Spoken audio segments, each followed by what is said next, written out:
அனைவருக்கும் வணக்கம் பிள்ளைகள்.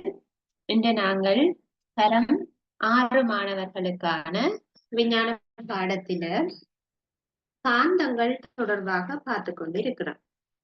காந்தங்கள்ல நாங்கள் இறுதியாக பார்த்த விடயங்களை ஞாபகம்.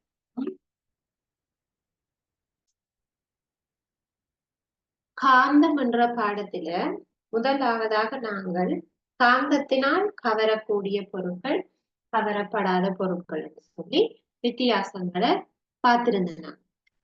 கவரக்கூடிய பொருட்களுக்கு உதாரணங்கள் இரும்பாணி, குண்டூசி, திறப்பு, இரும்பால செய்யப்பட்ட கரண்டி, அதுகளை கவரக்கூடியதாக இருக்கும். சரியா? மரத்துண்டு, கடதாசி துண்டுகளை காந்தம் கவருவது இல்லை என்று சொல்லி பார்த்திருக்கு. அடுத்ததாக என்ன பார்த்த நாங்கள் காந்தம் ஒன்றில இருக்கக்கூடிய முனைவுகள். காந்தம் ஒன்றை நீங்க பார்த்தீங்கன்னா இரண்டு விதமான முனைவுகளை நாங்க பார்க்க முடியும். ஒரு சாதாரண சட்ட காந்தம் ஒன்றை எடுத்தா நீங்க பாடசாலையில பார்த்திருப்பீர்கள். நீளமான ஒரு காந்தம் ஒன்று பார்த்திருக்கீங்க. அதுல ஒரு சைடு ரெட் கலராகவும் மற்றது ப்ளூ கலராகவும் இருக்கிறது பார்ப்பீங்க. புத்தகத்திலேயும் அப்படித்தான் உங்களுக்கு சட்ட காந்தத்தின் படம் தரப்பட்டிருக்குது. இப்ப அதுல இந்த சிவப்பு நிறத்துல இருக்கிற கலர்ல என் என்று குறிக்கப்பட்டிருக்கு. என் நீல நிறத்துல எஸ் என்று குறிக்கப்பட்டிருக்கும். சரியா? அப்ப பாக்குறோம் இதுல என் எஸ் என்று குறிக்கப்பட்டிருக்கிறதான் நாங்க முனைவு என்று சொல்லுவோம். காந்தங்கள்ல இருக்கிற முனைவுகள். என் என்பது வட முனைவு என்று சொல்லுறோம். வடமுனைவு. நார்த் என்ற வடக்கு, வடமுனைவு. எஸ் என்ற சவுத், தென் முனைவு. அதனாலதான் நாங்க இந்த குறியீடு அதுக்காக குறிச்சு கொள்றோம்.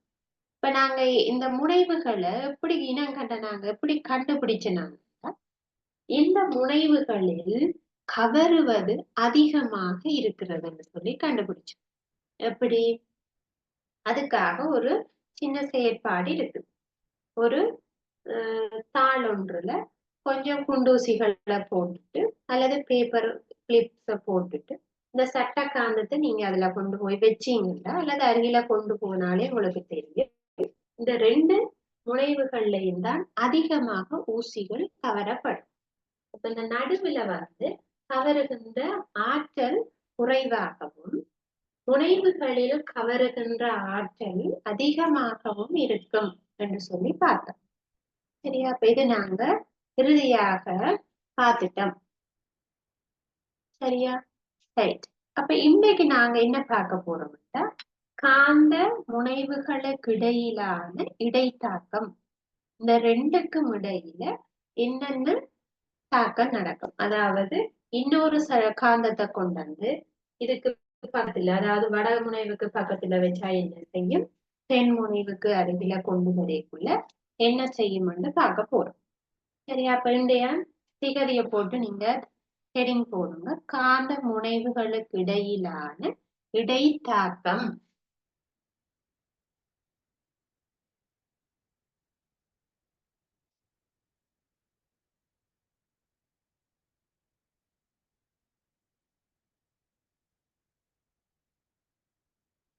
காந்த முனைவுகளுக்கு இடையிலான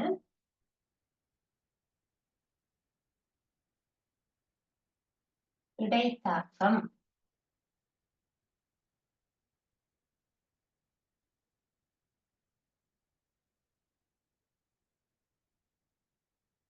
காந்த முனைவுகளுக்கு இடையிலான இடைத்தாக்கம் என்று சொல்லும். காந்த முனைவுகள் என்று தெரிஞ்சிட்டு இருக்கவங்களுக்கு ரெண்டு முனைவுகள் இருக்கு. வடமுனைவு, தென் முனைவு. அப்ப இந்த இரண்டு முனைவுகளுக்கு இடையிலான தாக்கங்கள் பற்றி பார்ப்போம். சரியா? அப்ப இதுக்காக உங்களுக்கு ஒரு செயற்பாடு தரப்பட்டு இருக்கிறது. சரியா? அந்த செயற்பாட்டுல ஒரு மரத்தாலான ஒரு தாங்கி ஒன்று இருக்கு.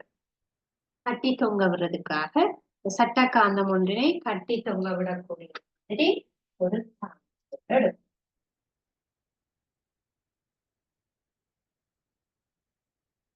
சரி, ஒரு தாங்கி ஒன்று எடுக்கிறோம்.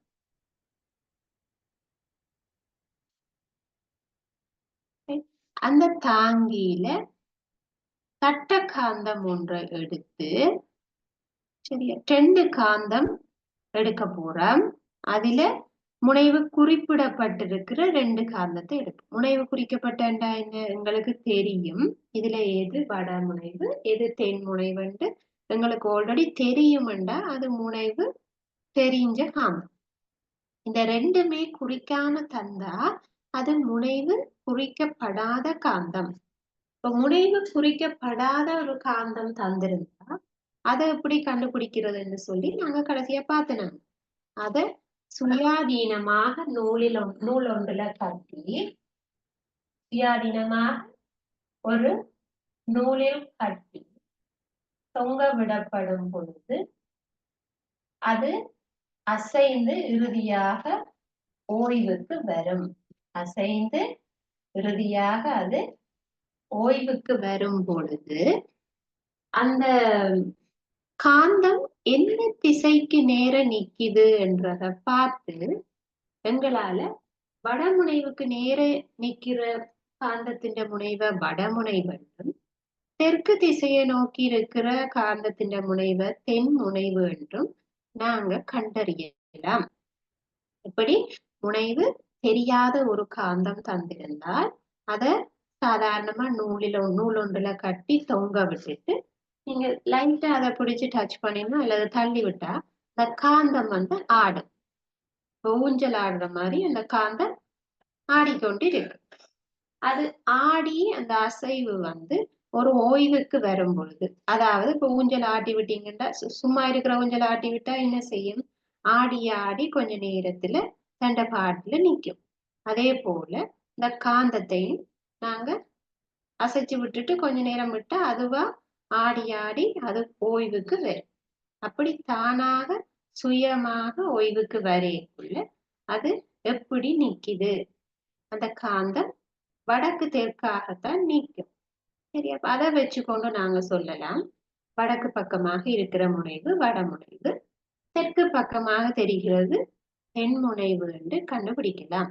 இப்ப நாங்க இதுல எடுத்த காந்தம் முனைவு தெரிந்த காந்தம். முனைவு தெரியுமெண்டா அதுல குறிச்சிருக்கு, எண் குறிச்சிருக்கு, எம் குறிக்கப்பட்டிருக்கு. இப்ப எங்களுக்கு தெரியும் என் எஸ் இரண்டுமே எங்களுக்கு தெரிஞ்சிருக்கிறது. சரியா? ரைட். இப்ப 2 காந்தங்கள் எடுத்திருக்கிறோம். ஒன்று கட்டி தொங்க விடப்பட்டிருக்கு. அப்ப மற்றைய காந்தம் எதுக்கு? இந்த செயற்பாட்டுல காந்தங்கள் காந்த முனைவுகளுக்கு இடையில என்ன நடக்கும்ன்றதை பற்றித்தான் பார்க்க போறோம். அப்ப அதுல ஒரு காந்தத்தை தொங்க விட்டிருக்கிறோம். அதன் முனைவுகள் எங்களுக்கு தெரியும், எது வடக்கு எது தெற்கு. அப்ப இன்னொரு காந்தம் எங்களுக்கு தரப்பட்டது. அந்த காந்தத்தை வைத்து நாங்க இந்த காந்தத்துக்கு அருகில கொண்டு போய் அவதானிக்க போறோம். சரியா? அதை எப்படி அவதானிக்க போறோம்டா இந்த சட்ட காந்தத்தை இதுக்கு கிட்டவா கொண்டு போயிட்டு, அதாவது இந்த எஸ் கொண்டு இந்த எண்ணுக்கு பக்கத்துல பிடிக்கிறோம். அப்ப என்ன நடக்கும்? திருப்ப மாத்தி இந்த எண் பக்கத்தை கொண்டு இந்த காந்தத்தின் எண் பக்கத்துல பிடிக்கிறோம். இப்ப என்ன நடக்கும்? அதே போல எஸ் முனைவுக்கும் மாறி செய்து பார்க்கும். இந்த சட்ட காந்தத்தை கொண்டு எஸ் முனைவுல வச்சு பார்க்கும் என்ன நடக்கும். அதே மாதிரி என் பக்கமாக இருக்கிறத கொண்டு எஸ் பக்கத்துல வச்சு பார்க்கும். இப்ப என்ன நடக்கும்? அப்ப எங்களுக்கு மொத்தம் 4 சந்தர்ப்பங்கள் வரும். இத நாங்க கொண்டு இதுல வச்சு பார்க்கிறது, அருகில கொண்டு பார்க்கிறது 4 சந்தர்ப்பங்கள் இருக்கு. இதுல 2 முனைவு இருக்கு, இதுல 2 முனைவு இருக்கு. அப்ப நாங்க 2 தடவை கிட்ட கிட்ட கொண்டு பார்க்கலாம். 4 தடவை நாங்க இந்த முனைவுகளை டெஸ்ட் பண்ணி பார்க்கிறோம். சரியா? அப்ப அந்த முனைவுகளுக்கு இடையில என்ன நடக்கிறதுன்றத நாங்க அறிஞ்சு கொள்ள வேண்டும். சரியா? ரைட். அப்ப இதுல நாங்கள் எண்ணையும் இந்த காந்தத்துல இருக்கிற எண்ணையும் அருகருகே கொண்டு வந்து செய்யறோம். முதலாவது பரிசோதனை, முதலாவது செயற்பாட செய்ய போறோம். எண்ணுக்கு பக்கத்துல என்ன கொண்டு வர போறோம். எண் முனைவுக்கு வடமுனைவுக்கு அருகில் வடமுனைவு என் டேஷ் என்னன்னு போட்டிருக்கிறது. வடமுனைவுக்கு அருகில் இன்னொரு வடமுனைவை கொண்டு வரும் பொழுது என்று எடுக்க வேண்டும். சரியா? அப்ப இத நாங்க ஏ காந்தம் என்று வைத்துக் கொள்ளுவோம். இத நாங்கள் பி காந்தம் என்று வச்சுக்கொள்வோம். சரியா? ஏ காந்தம், பி. இப்ப ரெண்டு காந்தங்களினுடைய ஏ இனதும் பி இனதும் தனிய வடமுனைவுகள் மட்டும் அருகருகாக கொண்டு வரப்படுது. வடமுனைவை மட்டுமல்ல, என் பக்கம், அதாவது இதுல சிவப்பு கலர், இதுல சிவப்பு கலர், சிவப்பும் சிவப்பும் என்று ஞாபகம் வச்சுக்கலாம். சிவப்பும் சிவப்பும் கிட்ட கிட்ட வருது, வடக்கு வடக்கு. சரியா? என் என்று போட்டா ஞாபகம் இல்லாட்டி வடக்கு வடக்கோட வடக்கும் வடக்கும் அருகருகாக கொண்டு வரப்படும். சரியா? வடக்கையும் வடக்கையும் கிட்ட கொண்டிருக்க என்ன நடக்கும் என்று பார்க்க போறோம். முதலாவது பரிசோதனை. அடுத்ததாக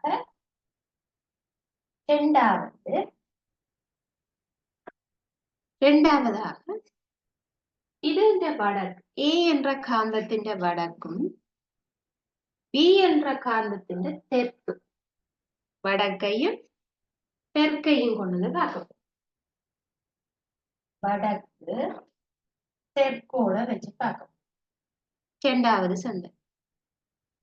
திரும்ப ஏ என்றதின் தெற்கையும் பி என்றதின் தெற்கையும் வச்சு பார்க்கணும்.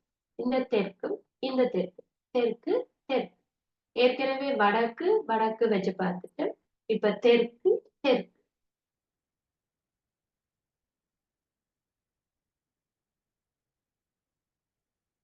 தென்முனைவையும் தென்முனைவையும் பக்கத்துல பக்கத்துல கொண்டு வர போறோம். சரியா? கொண்டு வந்து பார்க்க போறோம். அதை போல இல்ல ஒன்றை ஒன்று தள்ள போகுதா. சரியா? அதே போல நாலாவதாக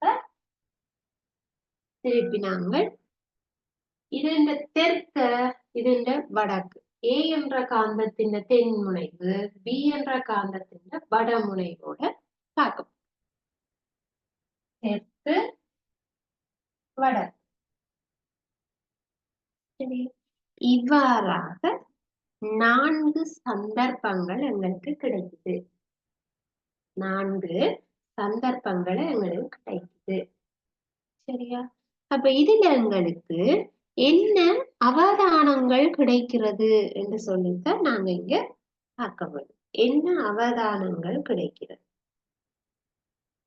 சரியா?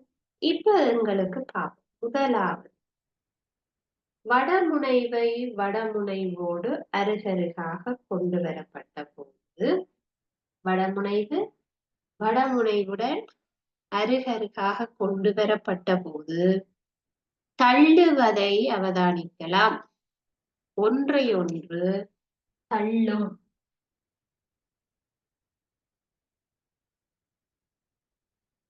வடமுனைவு வடமுனைவுக்கு அருகில் கொண்டு சென்ற பொழுது ஒன்றையொன்று தள்ளும். சரியா? இதே போலதான் தென் முனைவோடு சேரும் பொழுது தென்முனைவும் ரெண்டு தென்முனைவையும் அருகருகாக கொண்டு வந்த பொழுது ஒன்றையொன்று தள்ளும். சரியா? தென்முனைவோட கொண்டு வைக்க தள்ளும்.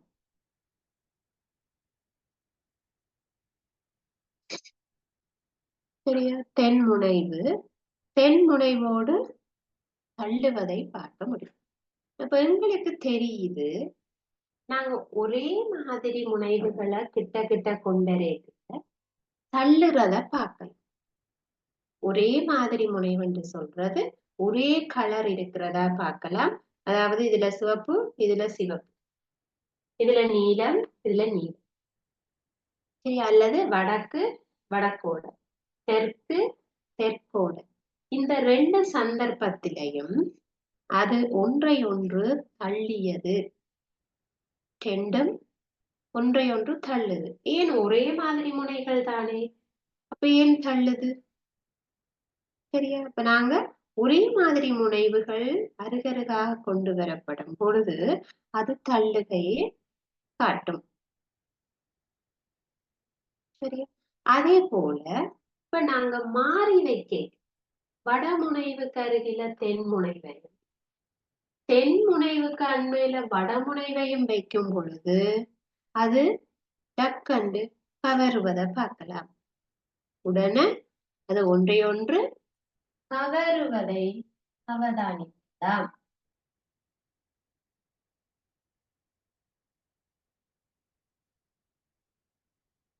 ஒன்றையொன்று கவருவதை அவதானிக்கும். பாருங்க, ஒரே மாதிரியான முனைவுகள் ஒன்றுடன் ஒன்று தள்ளும். வேறுபட்டிருக்கிற முனைவுகள் ஒன்றையொன்று கவருவதை நாங்கள் இதுல இருந்து பார்க்கக்கூடிய மாதிரி இருக்கு. ஏன்னா அப்ப நீங்க காந்தம், ரெண்டு காந்தத்தை எடுத்து ரெண்டு காந்தத்தையும் நீங்க கிட்ட கிட்ட கொண்டு போய் பிடிச்சு பார்க்கல, அது ஒன்றோட ஒன்று முட்டுப்படாம தள்ளுதுன்னு சொன்னா அது உங்களுக்கு தெரிய வரும். ரெண்டும் ஒரே முனைவா நீங்க வச்சிருக்கிறீங்க. அதனாலதான் உங்களுக்கு நீங்க ரெண்டு காந்தத்தையும் இப்படி கிட்ட கொண்டரைக்கே தெரியும் பிள்ளைகள், அது உங்களை கைய தள்ளுறத நீங்க பார்க்கலாம்.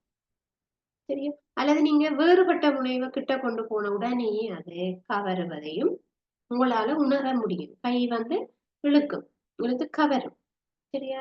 அப்ப நீங்க என்ன சொல்லுவீங்க? வடமுனைவும் வடமுனைவும் கிட்ட கிட்ட கொண்டு வந்தா தள்ளு, ஒரே மாதிரி இருந்தா தள்ளு. அது வடக்கும் வடக்காக இருந்தாலும் சரி, தெற்கு தெற்கோட இருந்தாலும் சரி, தள்ளும். ஒரே மாதிரி முனைவுகள் ஒன்றை ஒன்று தள்ளும்.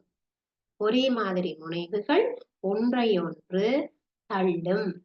சரியா? அப்ப இந்த பரிசோதனையில இருந்து நாங்கள் ரெண்டு முடிவுகள் எடுக்கிறோம். என்னது? முதலாவது, ஒத்த முனைவு, ஒத்த முனைவுகள் ஒன்றை ஒன்று தள்ளும் என்று சொல்லும். ஒத்த முனைவுகள், ஒத்த முனைவுகள் வடக்கு வடக்கு, தெற்கு தெற்கு. இதை நாங்க ஒத்த முனைவு அல்லது ஒரே மாதிரியான முனைவு, ஒன்றோட ஒன்று வைக்க தள்ளு. சரியா? ஒவ்வாத முனைவுகள், ஒவ்வாத மீன்ஸ் வேற வேற, வடக்கும் தெற்கும் அல்லது தெற்கும் வடக்கும். ஒவ்வாத முனைவுகள், ஒவ்வாத முனைவுகள் கவரும்.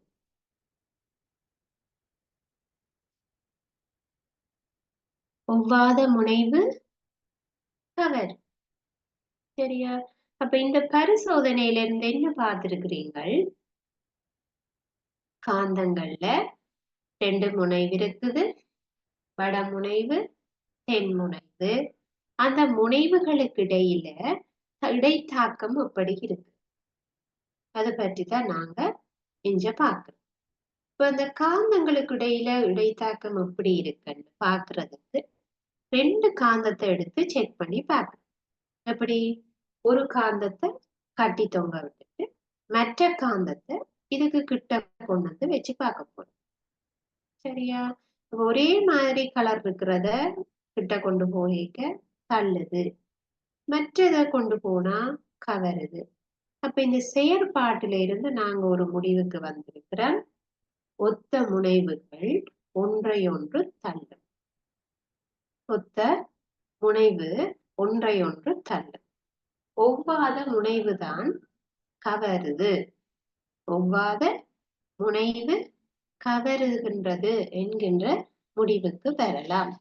சரியா? இப்ப இந்த செயற்பாடு உங்களுடைய பாட புத்தகத்துல அவர்கள் அழகாக படத்தோட உங்களுக்கு அது தந்திருக்கு. சரியா? புத்தகங்கள் இருக்கிறார்கள் பார்த்து கொள்ளுங்க. அந்த படத்திலேயே உங்களுக்கு விளங்கக்கூடிய மாதிரி இருக்கும். சரியா?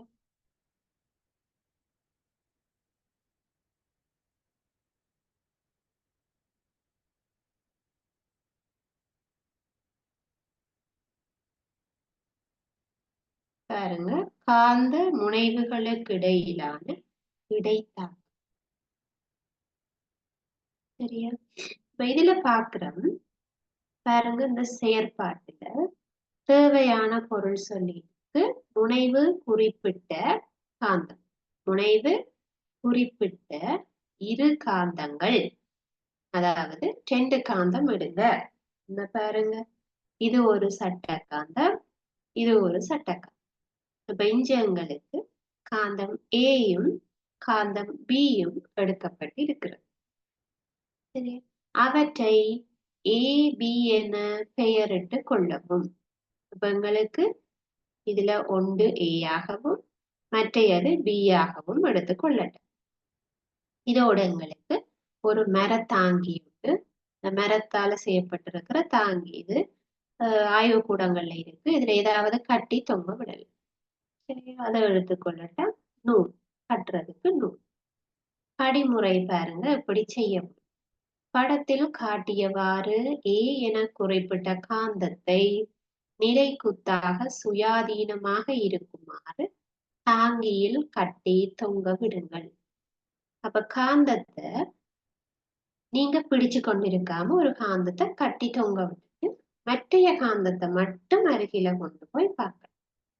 சரியா? ஒரு காந்தத்தை இவ்வாறு நூல் ஒன்றில் கட்டி சுயாதீனமாக தொங்க விட்டுருக்கோம். நாங்க எதுவும் பிடிக்கல, அதுவாக நாங்க விட்டிருக்கிறோம் சுயாதீனமாக. சரியா? அடுத்ததாக அது ஓய்வுக்கு வந்த பின் காந்தம் பியின் முனைவுகளை கீழே குறிப்பிடப்பட்டுள்ளவாறு காந்தம் ஏக்கு அருகே கொண்டு போவது. அப்ப எங்களுக்கு இது ஓய்வுக்கு வந்த பிறகு கட்டி தொங்க விட்டா அது லைட்டா ஒரு அசைவு இருக்கும், அசைஞ்சு கொண்டிருக்கும். அது ஓய்வடைந்த பிறகு அது ஆடாம நிற்கக்குள்ள மற்ற காந்தத்தை அருகே கொண்டு செல்லும். ஏக்கு அருகே கொண்டு செல்லும். அப்ப எப்படி கொண்டு போய் பார்க்க சொல்லி இருக்குன்னா உங்களுக்கு 4 ஸ்டெப் தந்திருக்கு. ஒன்று, காந்தம் ஏ என்ற வடமுனைவு. காந்தம் ஏ என்ற வடமுனைவு எது? சிவப்பு கலர். அதோட காந்தம் பி என்ற வடமுனைவு பாருங்க, இது இந்த சிவப்பு கலர். அப்ப 2 சிவப்பும் பக்கத்துல பக்கத்துல வருது. அப்ப இங்க என்ன நடந்திருக்கும்? ரெண்டும் ஒரே மாதிரி முனைவு. சிவப்பு சிவப்பு, வடமுனைவு வடமுனைவு. அப்ப வடக்கும் வடக்கும் என்ன செய்யும்? கவருமா தள்ளுமா? அது கவராது, ஒன்றை ஒன்று தள்ளும். அப்ப முதலாவது நாங்க அவதானிக்க வடக்கு வடக்கு முனைவோட தள்ளுகை. இரண்டாவது செய்து பார்க்க போல காந்தம் ஏ என்ற வடமுனைவு. காந்தம் ஏ என்ற வடமுனைவு எது? சிவப்பு கலர். இதுக்கு காந்தம் பி என்ற தென்முனைவு. காந்தம் பி என்ற மற்ற பக்கம். முதல் சிவப்பு வச்சு நாங்க திருப்ப மாறி ப்ளூ கலரை அருகில கொண்டு வர போறோம். இந்த சந்தர்ப்பத்துல உங்களுக்கு என்ன தெரியும்னா, அங்க இது வேறுபட்ட முனைவுகள் தானே. அப்ப என்ன நடக்கும்? கவரும். ஆகவே அது ரெண்டும் ஒன்றை ஒன்று கவர்ந்து கொள்ளும். சரியா? மூன்றாவது சந்தர்ப்பத்துல பாருங்க, ஏயின் தென்முனைவு. ஏயின் தென்முனைவு எது? நீல நிறம். அப்ப அந்த தென்முனைவு பியின் தென்முனைவு. பியின் தென்முனைவு எது? நீல நிறம். ரெண்டு காந்தத்தின்றையும் நீல நிறத்தை இப்பருகருகாக கொண்டு வரும். இப்ப ரெண்டுமே நீலமண்டா என்ன செய்ய போகுது, எங்களுக்கு ரெண்டும் ஒன்றை ஒன்று தள்ள போகுது. ரெண்டும் ஒன்றை ஒன்று தள்ள போகுது. கவராத அது தள்ளும். ஒரே கலர் தான் தள்ளும். நாலாவது செயற்பாடு பாருங்க. காந்தம் A என்ற தென்முனைவு, காந்தம் B என்ற வடமுனைவு. A என்ற தென்முனைவு நீல நிறம், B என்ற வடமுனைவு சிவப்பு நிறம். அப்ப இந்த ரெண்டும் வேற வேற முனைவு, நீலம் சிவப்பு, நீலம் சிவப்பு. அப்ப வேற வேற கலர்ன்றதுனால இந்த காந்தத்தின் முனைவு என்ன செய்ய போகுது, ஒன்றுடன் ஒன்று கவர போகிறது. ஆகவே இந்த செயற்பாட்டின் மூலம் நாங்கள் ஒரு முடிவுக்கு வரலாம். என்ன முடிவுக்கு வரலாம், ஒரே மாதிரி இருக்கக்கூடிய முனைவுகள் ஒன்றை ஒன்று தள்ளும். ஒரே மாதிரி இருக்கக்கூடிய முனைவுகள் ஒன்றை ஒன்று தள்ளும். பாருங்க, காட்டியிருக்கிறோம் தெளிவாக. வடமுனைவை போட்டு காட்டியிருக்கணும் என் சிவப்பு, இஞ்சாலையும் வடமுனைவை எடுத்து காட்டியிருக்கணும் என் சிவப்பு. ரெண்டு சிவப்பும் கிட்ட கிட்ட கொண்டிருக்க பாருங்க, அம்புக்குறி ரெண்டு பக்கமும் தள்ளுற மாதிரி போட்டு. அதே போலதான் இஞ்சால எண்ணெய் வச்சுக்கொண்டு சிவப்பு பக்கத்தை வச்சுக்கொண்டு நீல பக்கத்தை மாறி நாங்க வைக்கும் பொழுது அது ரெண்டும் அம்புக்குறியும் ஒன்றை ஒன்று நோக்கி வருது, கவருது. பிறகு நீலம் ரெண்டு சைடும் வச்சா தள்ளுது. திரும்ப ஒன்றை ஒன்று மாறி வேற கலர்ஸ் வைக்க வேற முனைவா வைக்க கவருது. ஆகவே இதுல இருந்து நாங்க ஒரு முடிவுக்கு வர என்னது, காந்தத்தினுடைய ஒத்த முனைவுகள் ஒன்றை ஒன்று தள்ளும்.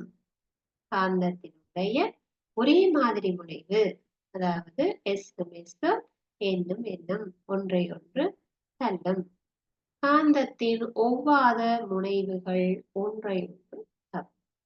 இன்றைக்கு நாங்க பார்த்த விஷயம் என்னது, காந்த முனைவுகளுக்கு இடையிலான இடைத்தாக்கம் எப்படி இருக்கிறது.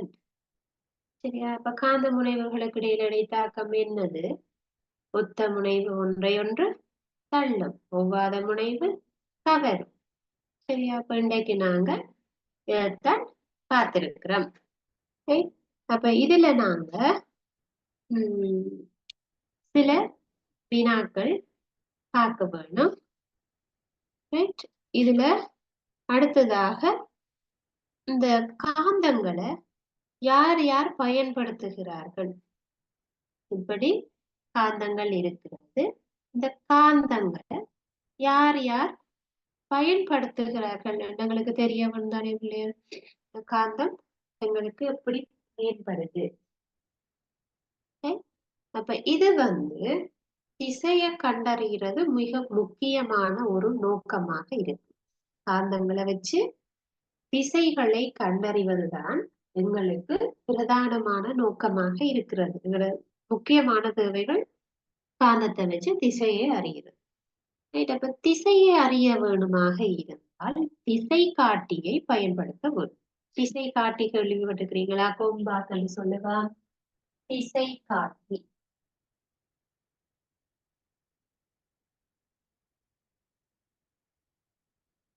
திசை காட்டுவது திசை காட்டி, கொம்பாக்கன்னு சொல்லுவோம். அதில இருக்கிற முள் மாதிரியான அமைப்பு காந்தம். அந்த ஊசி காந்தமாக இருக்கு அப்படின்னு தெரியும். அந்த கொம்பாக்குல ஒரு முள் மாதிரி காட்டப்பட்டிருக்கு.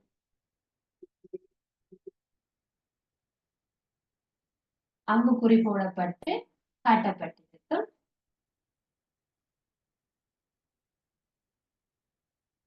அந்த கொம்பாசுல இருக்கிற நடுவுல இருக்கக்கூடிய அந்த ஊசி மாதிரி இருக்கிற அமைப்பை சொல்றது அது ஒரு காந்தம். அது ஒரு சட்ட காந்தம் போன்றது. இந்த காந்தம் போலதான் அந்த ஊசி இருக்குன்னு சொல்றோம்.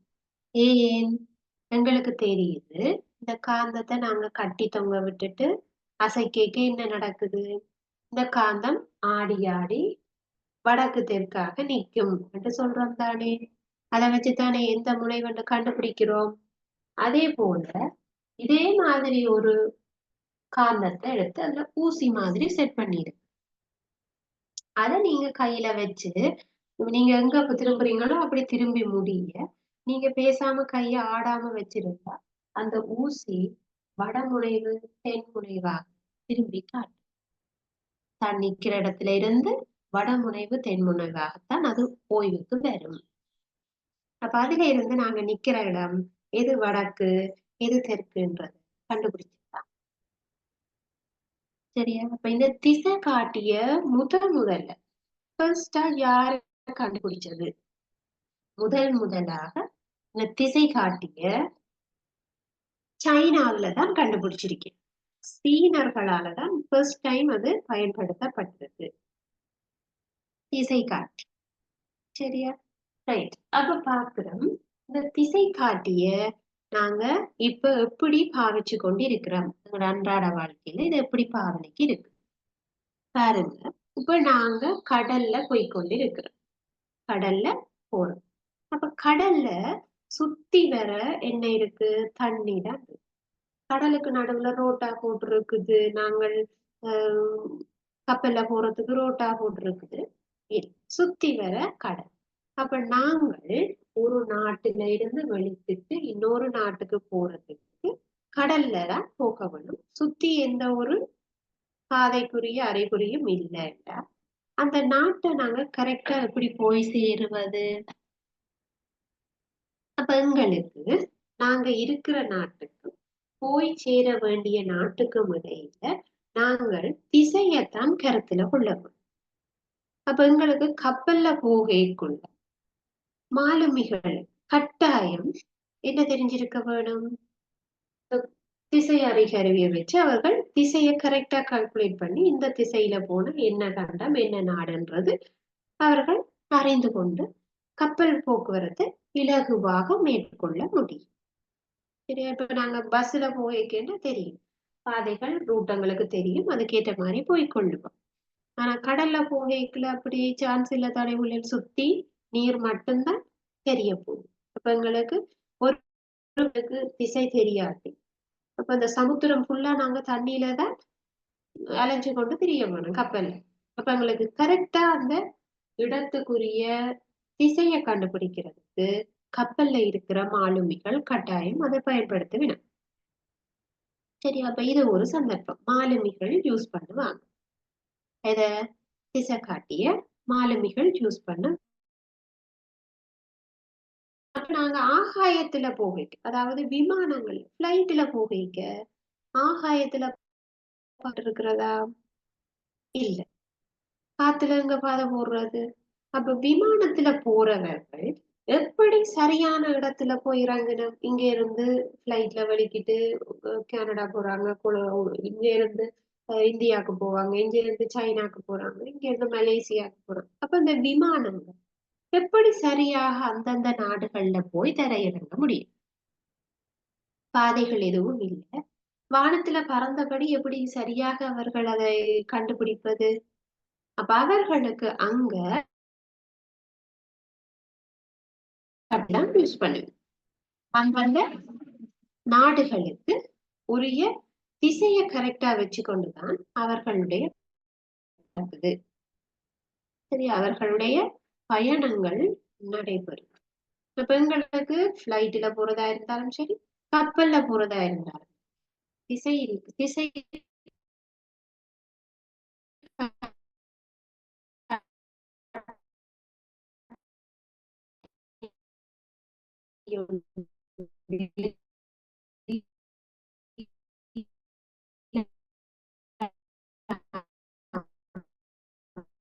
நாங்க படை வீரர்கள், சில பேர் காட்டுக்குள்ள போறவர்கள் தமது பயண பாதை திசையை எடுத்துட்டு போவீங்க. சரியா? அப்ப விளங்கிட்டுதான் இந்த காந்தத்தின் பயன்பாடு. திசை காட்டிய மாலுமிகள், விமானிகள், படை வீரர்கள், ஆராய்ச்சியாளர்கள் இவை எல்லாரும் காந்தத்தை யூஸ் பண்றினம், பயன்படுத்துறினம். விளங்கிட்டுதா? அப்ப இன்றைக்கு நாங்கள் காந்தம் ஒன்றினுடைய முனைவுகளுக்கு இடையில என்ன நடக்குது என்று சொல்லி பார்த்திருக்கு. காந்தத்தின் முனைவுகளுக்கு இடையில என்ன நடக்கும், சரியா? அப்ப இதை வச்சுக்கொண்டு நாங்க பார்த்திருக்கிறோம், ஒரே மாதிரி முனைவு இருந்தா அல்லது வேற வேற முனைவை கிட்ட கொண்டு போய்க்க கதை. சிம்பிளான விஷயம்தான். ரெண்டே விஷயம் ஞாபகத்துல இருந்தால் சரி. காந்தத்துல ரெண்டு முனைவுகள் இருக்குது, வடமுனைவு தென்முனைவு. ஒரே மாதிரி முனைவு கிட்ட கொண்டு போனா தள்ளும், வெவ்வேறு முனைவு. அப்ப நாங்க இதை வச்சுக்கொண்டு சில வினாக்கள் செய்யும், சரியா?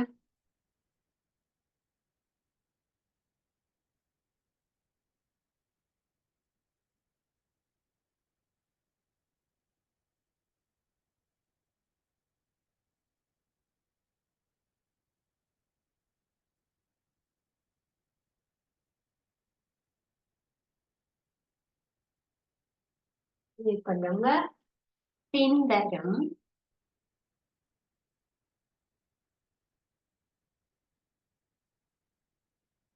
வினாக்களுக்கு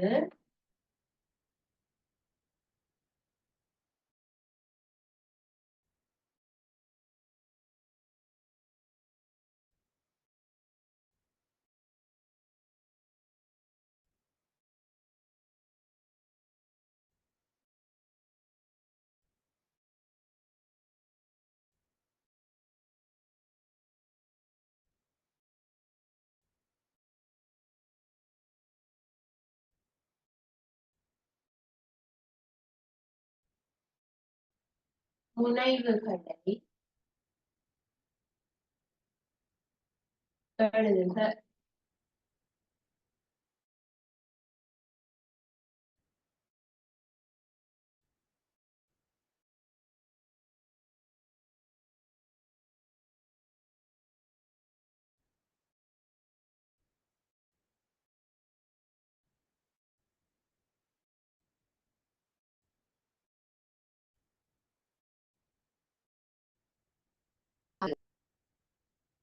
பின்வரும் பின்வரும் சந்தர்ப்பங்களில்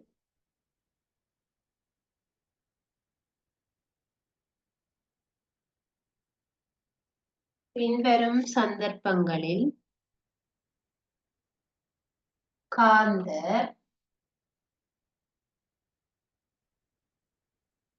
முனைவுகளுக்கிடையே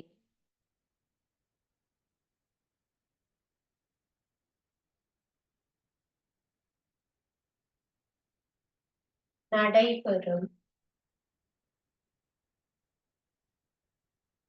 காந்த முனைவுகளுக்கிடையே நடைபெறும் இடைத்தாக்கங்களை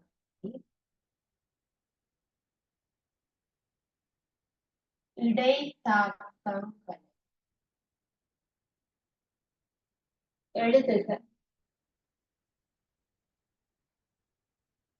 இடைத்தாக்கங்களை எழுது.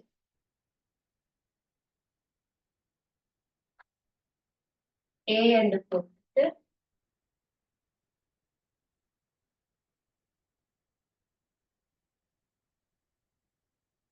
என் முனைவு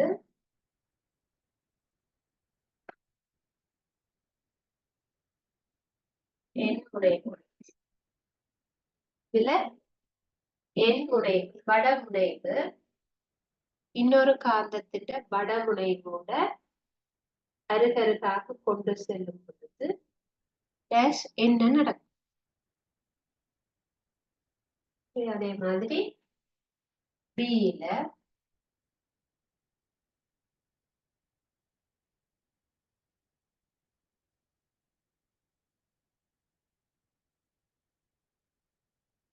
ஒரு காந்தத்தின் வடமுனைவு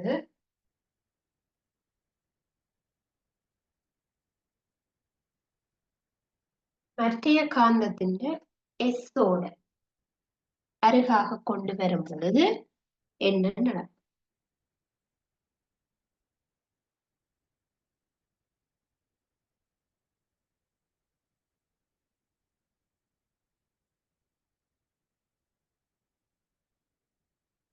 மூன்றாவது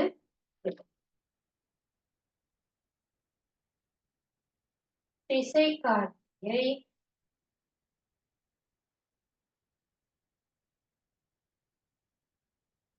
பயன்படுத்துவோர்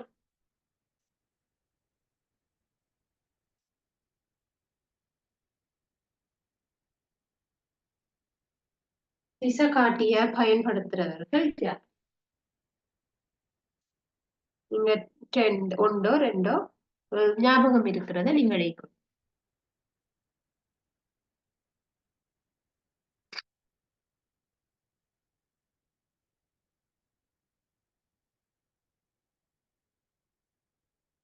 முதலாவது வினா காந்த முனைவுகளை எழுதுக. காந்த முனைவுகள் என்றா என்னது?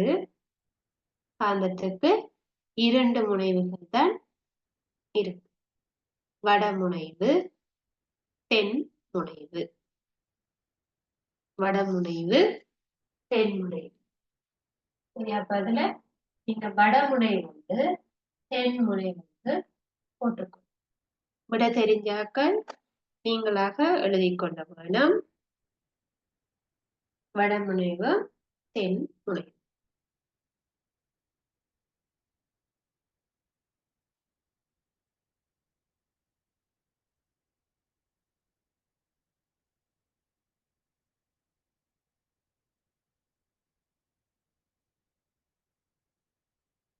இரண்டாவது வினா பின்வரும் சந்தர்ப்பங்களில் காந்த முனைவுகளுக்கு இடையே நடைபெறும் இடைத்தாக்கங்களை எழுது. ரெண்டையும் அருகருகாக கொண்டு வரப்பட்ட பொழுது அவதானத்தை எழுதட்டும்.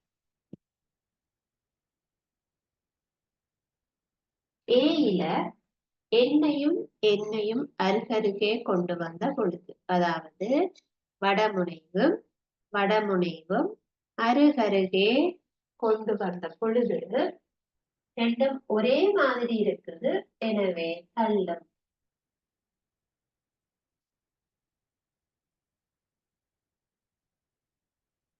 ஒரே மாதிரி இருக்கிறது தள்ளும். என்னும் வடமுனைவும் தென்முனைவும். வடக்கு இது தெற்கு. ரெண்டும் வேற வேற என்ன முனைவு. என்ன செய்திருக்கோம்? கவரும்.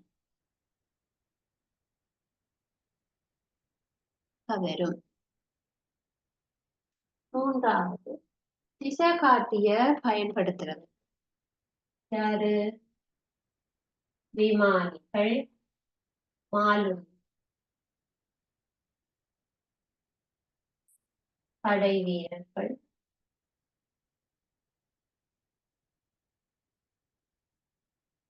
சரியாவில்லை. இன்றைக்கு நாங்கள் முனைவுகள், காந்தத்தினுடைய முனைவுகள் சம்பந்தமாக பார்த்திருக்கிறோம். முனைவுகள்ல ஒத்த முனைவண்டா ஒன்றை ஒன்று கவரும், ஒவ்வாத முனைவண்டா ஒவ்வாத முனைவு ஒன்றை ஒன்று கவரும், ஒத்த முனைவண்டா ஒன்றை ஒன்று தள்ளும். சரியா? அப்ப இதுதான் நாங்க இப்ப இன்றைக்கு பார்த்த செயற்பாட்டில இருந்து விளங்கிக் கொண்டிருப்போம். இதுல உங்களுக்கு ஏதாவது டவுட் இருந்தா கேட்க.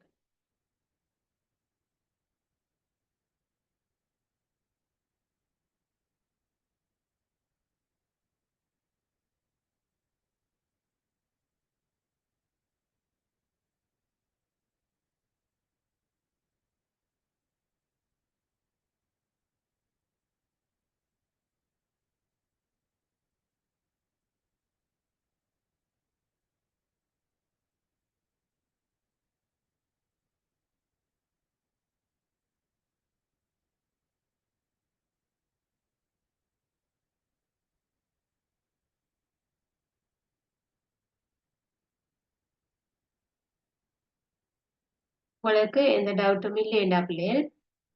நாங்கள் இதனுடைய தொடர்ச்சியை அடுத்து வருகிற வகுப்புல பார்க்கலாம். இதோட நாங்கள் இன்றைய வகுப்பு நிறைவு செய்வோம். Thank you so much.